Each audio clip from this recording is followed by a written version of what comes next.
finished up our promotional section. So it's always going to be something that we go back to. Obviously, promotion is a huge part of marketing. So just to kind of recap, you have to remember that within your marketing mix, which is kind of like a bullseye, right? And you have your 4 Ps: product, place, price, and promotion. One of those parts of your marketing mix is promotion. Okay, so again, it's known as the 4 Ps for a reason.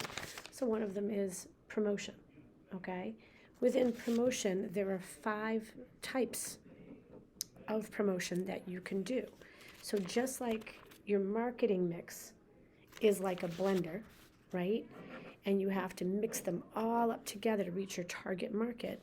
So too is any of the other Ps. You have a pricing mix, obviously, for the different types of products that you have. You have a product mix, which is, again, if you think about Nike, Nike doesn't just sell sneakers, it sells different types of attire, sweatshirts, workout gear, basically anything that you can think of, to be honest with you. So that's part of their product mix. So again, the same thing, you have what you call a promotional mix. And a promotional mix is the combination of all of the different types of promotion: advertising, personal selling, sales promotion, and direct marketing. So with that being said, though, if we go back to our functions of marketing, so our functions of marketing is what we think about at the very, very, very beginning. And you have 7 functions of marketing. And I always think of them as your umbrella, okay? One of those functions is selling or sales, right? So that's what we're going to be working on now. So the selling function is really, really important. And it actually kind of coincides with just basically how businesses operate, okay? So when you're thinking about the people that have sold you products in the past, okay, what convinced you to buy something, right? So in many cases, it's the TV commercial that obviously, or the magazine ad, or the newspaper ad, or the social media post that they use to inform, persuade, and remind you about the products, right? The inform part of things is that they always have to highlight information about the product's features, the product's benefits, okay? So in this section for our objectives, we're going to be explaining the purpose and goal of that selling function. We're going to discuss how selling is related to the marketing concept, meaning that every company should focus its attention on the needs and wants of the consumer, yet still wanting to make sure you make a profit. And then one of the most important things is CRM, Customer Relationship Management. That goes back to what I tell you when it's on my board, the 80-20 rule, okay? The 80-20 rule is that 80% of a company's sales come from 20% of its loyal customers. Loyal customers are because of that relationship that you have with your customers. Okay, so that's all about what you do when you're thinking about selling, is developing those positive relationships. And the way in which you do that is studying sales trends and techniques, making sure that you match the features and the benefits to your target market. Okay, so basically, in the sales function, the marketing concept kind of comes alive in the sales function with the help of emerging trends and technology. So CRM, which is customer relationship management, and sales management efforts help to achieve the purpose and goals of your selling. Okay? I'm not going to be going over like really a call report. That's kind of a little bit out of date now. But I am going to go over these 2 topics with you. Okay? So what is the marketing concept? So businesses always need to satisfy or strive to satisfy a customer's needs. So it's the different things that you do. You analyze who your customers are, what makes them happy, what doesn't make them happy, making changes. So that's, marketing information management. You're always trying to figure out what is going on with your customers and how can you best satisfy their needs. Okay? So businesses must stay in touch with customers and monitor their purchasing behavior. If you notice purchasing behavior is changing, maybe dying down a bit, you know that there might be something going on. So it allows you the opportunity to make those changes if needed. Okay, so that is what the marketing concept is. It's that you have to strive to satisfy your customers' needs. Okay, so what is the goal and the purpose of selling? The goal is to create ongoing profitable relationships. So like I had said, with the 80-20 rule, okay, 80% of a company's sales come from 20% of its loyal customers. So doesn't it make sense that if you increase the number of your loyal customers, okay, that 80% number goes up? Okay, so the more loyal customers you have, the more spending that's happening. So that's why this works the way it does. Okay, and the purpose of selling is to help customers make those satisfying buying decisions. So you don't want to do unethical things. Like, you want to make sure that as a business, you are ethical with the different helping consumers make those choices. If you are unethical, it's going to minimize the number of loyal customers you have. Okay, so think of it this way. If you were kind of pushed into purchasing kind of a big ticket item, something that you've been saving for a long time, and the salesperson really didn't match your needs to the product that they suggested for you, you're going to end up being a very unhappy consumer.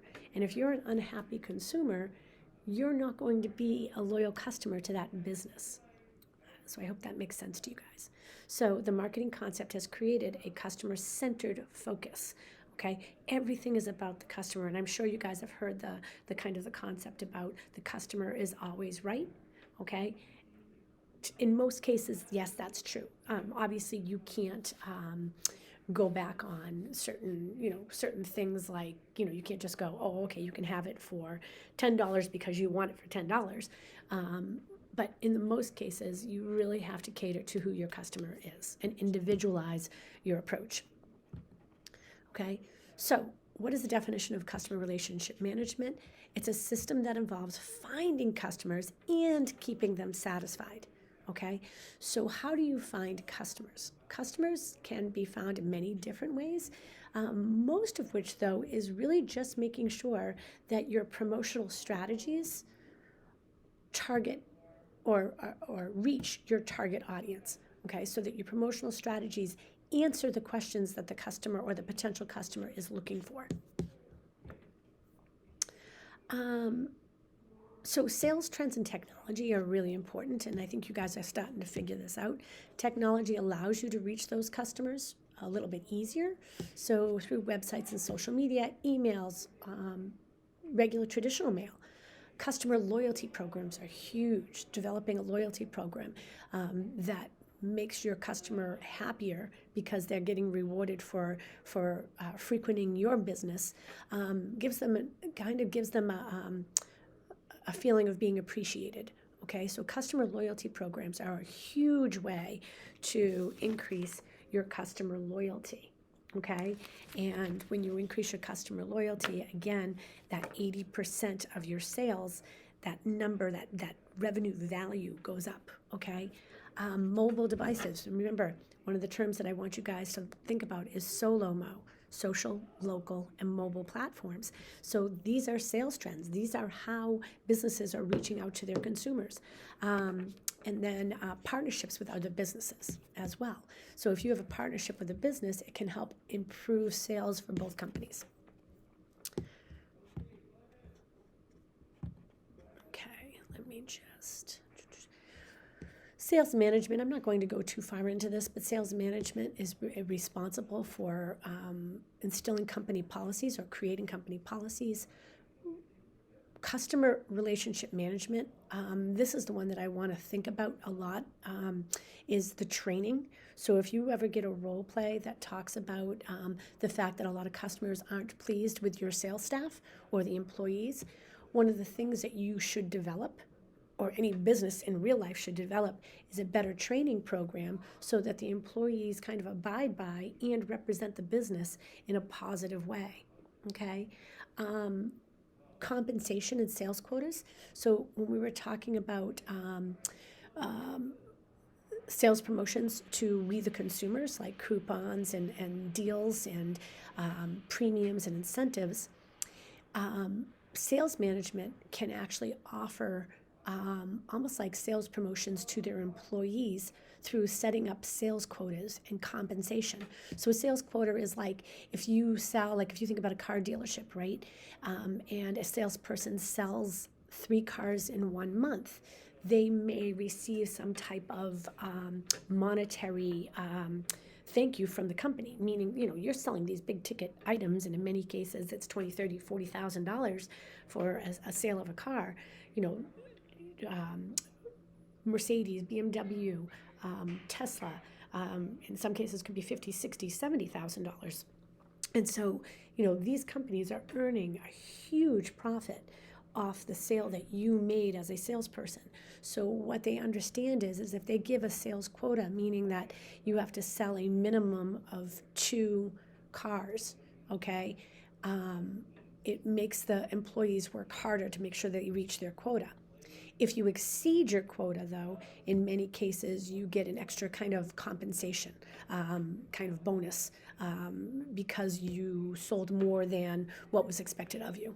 Okay, and then legal and ethical issues, businesses have to understand that you still need to abide by the law, and you need to be ethical in order to, again, create that loyalty. If you're trying to push a product that's more expensive or has features that a customer doesn't want, you might have made a one-time sale, but you may not create that customer loyalty. Okay, I'm going to skip this. So what is a sales quota? So a sales quota is $1 or a unit sales goal set for the sales staff to achieve in a specified period of time. So like I had said, 2 cars in 1 month, okay? So a lot of times businesses will do that to kind of evaluate their sales staff, okay? Some examples of legal and ethical behavior: do not engage in hard sell tactics, meaning, again, don't push products onto a consumer that they don't need nor do they want, okay, all to make a sale for yourself. Again, if you do that, you might make a one-time sale, but you're not going to create that customer loyalty that is so important to increase your loyal followers. Remember that sales orders and purchases orders are legal documents. So if somebody makes an order, that becomes a legal document. So you cannot renege on what that sales order might say. Do not make promises that you cannot keep as a salesperson, because again, that only just makes you run into issues. And then obviously you just have to follow all the laws and sales regulations that are already set forth legally. Okay. With that being said, the only other thing that I'm going to introduce to you guys right now is this, because it's just, again, it's something that's really important when you think about who you are as a salesperson. Okay, so sales positions can be anything, really. I mean, in the industrial business, services, telemarketing, nonprofit organizations, internet, and within retail establishments, service industries, whatever. Sales positions are everywhere, okay? There's what we call the 7 steps to a sale, okay? And I think of it as probably bad timing right now, but I think of it as kind of like a disease, because it sounds so funny, but I call it Anpox, okay? So Anpox, kind of like chicken pox or something like that, it might just make you remember what these 7 steps to the sale are, okay? The first one is the approach, meaning how does a salesperson approach a consumer at engagement? So your first meeting. Okay, is it overwhelming? Is it too much? Is it too kind of set back? I'm sure some of you have walked into stores before where a salesperson runs right up to you and says, "Hi, how can I help you?" Sometimes that's a bit too much. So businesses have to set forth how they want their front end people, their salespeople, to approach a consumer. Okay. The next one is needs determined or determined needs. So it's and POC, so we say needs determined. So as a salesperson, once you have kind of broken through and developed or started to develop a relationship with the consumer, you want to make sure that you determine what the consumer's needs are. So as a salesperson, you really need to make sure that you are listening attentively, that you are really kind of understanding what they're looking for and the reasons why they're looking for certain things. So again, a car dealership is a great example of that. You know, many people can come into a car dealership and say that, you know, hey, listen, I have two children. I'm constantly running back and forth between soccer and basketball and baseball and all of that. Many cases I'm doing carpools. So I need something a little bit bigger than the car that I'm having, but I don't want it to be too overwhelming. Okay, as a salesperson, you should understand and really listen to the fact that they don't want something that's really too big, but then just allows them to have a couple of extra seats. So you're not going to go and introduce them a big huge car like a Suburban, okay? Because that person has already said to them that they're not interested in something too overwhelming, okay? So as a salesperson, you should be presenting the products, which is the next step in the sale, that really match what the needs of the consumer were. Okay, it's not to, again, when we were talking about kind of legal issues. Okay, do not engage in a hard sell tactics. So again, you don't want to try to sell them something that ultimately they're not going to be happy with at a later date. Okay, so ANPOX is a huge thing to remember when you are thinking about being a salesperson. Okay, the next thing is presenting the product. Okay, so when you present a product, when something has, especially when it has a lot of features, meaning like a phone has a lot of features on it. So if I took this phone and I compared it to another phone and to another phone, if you weren't familiar with all of the products, the more products you introduce all at once, the more overwhelming it will get for the person who is listening to the potential customer. So one of the tricks of presenting products is never present too many at the same time, because what ends up happening is people will get the features and the benefits kind of mixed up, right? They would just try to remember what was on this one. They would try to remember what was on the next one. But at some point, if you're introducing 3 or 4, it's going to get a little bit overwhelming and a little confusing. So what you want to do as a salesperson, you want to take out probably no more than 3 products, especially for products that have a lot of features, and let the consumer narrow down and then introduce a new product. So for example, I would, listen to the consumer, and when they were saying that they wanted to have certain things that their phone could do, I might take out this one, another one, and maybe a third one, maybe a Galaxy, and then I have 2 iPhones or whatever. As I'm talking, you want to really let the consumer, you want to make sure the consumer is really listening to what you're saying. And then you want to kind of just, again, redetermine what their needs are. So if this consumer says, yeah, you know what, I'm really not all that interested in, the way the camera takes a photo. Okay, so you know that this one has a great camera. It's not worth the money to me, or whatever, as a consumer might say. So you might want to take this and put it to the side, and maybe introduce a different one that maybe doesn't have as high end of a camera, but would still meet all of their other needs. Okay, so again, it's how you approach a consumer so that you don't seem too overwhelming and too clingy or whatever. You want to then determine a consumer's needs. You want to then present products, and then O means overcome objections. Objections are, so say I objected to this because the camera was probably too good, and I was just assuming because the camera was really good that this one was going to cost me a lot more money. So sometimes objections aren't valid.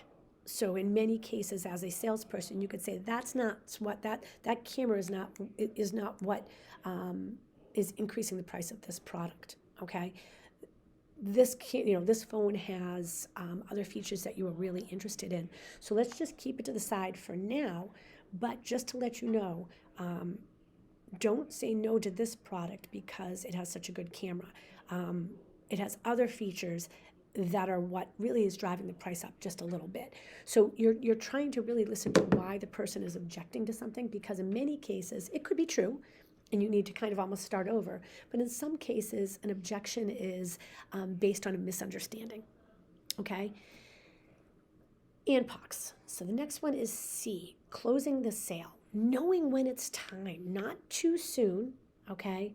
You don't want to draw out the process, but you want to learn how to close a sale. Okay? So if you get a role play where you're trying to make a sale to a consumer, you want to make sure that you follow these steps in your role play. So you're going to approach the consumer, you're going to determine their needs, you're going to present the product, you're going to overcome objections if needed, and then you're going to time your closing. So at this point in time, do you feel like one of these two phones is really what you're looking for? And if so, what can I do to help you make that decision? So you're going to try to close the sale at an appropriate time, okay?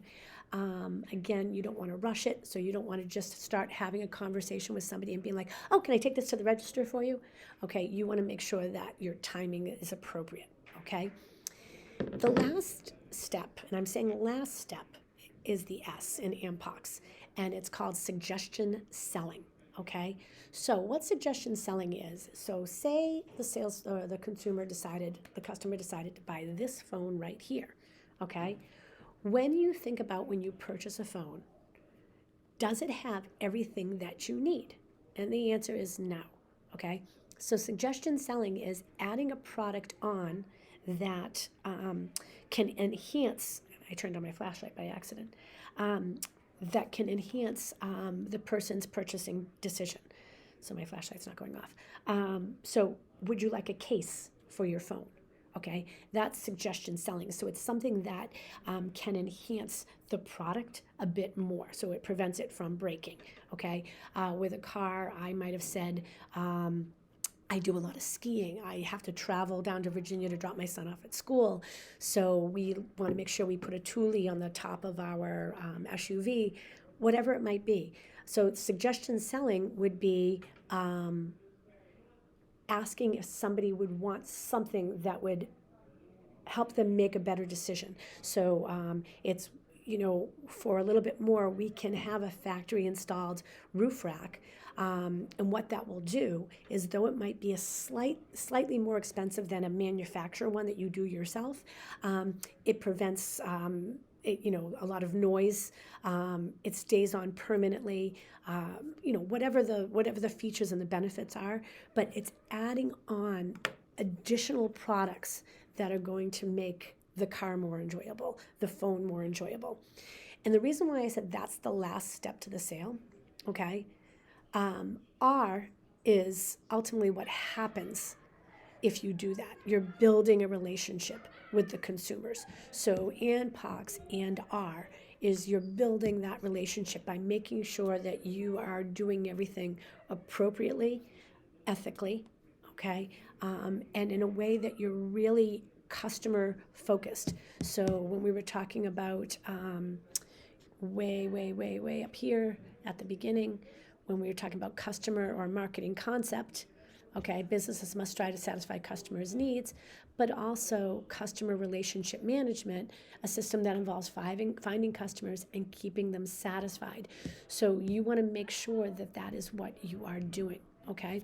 And that is that's a visual for the 7 steps to the sale, okay? ANPOX, ultimately the 7th step, it helps you build that relationship, okay? So I'm going to stop here today, and then we will continue this tomorrow in class, or Wednesday in class. Okay.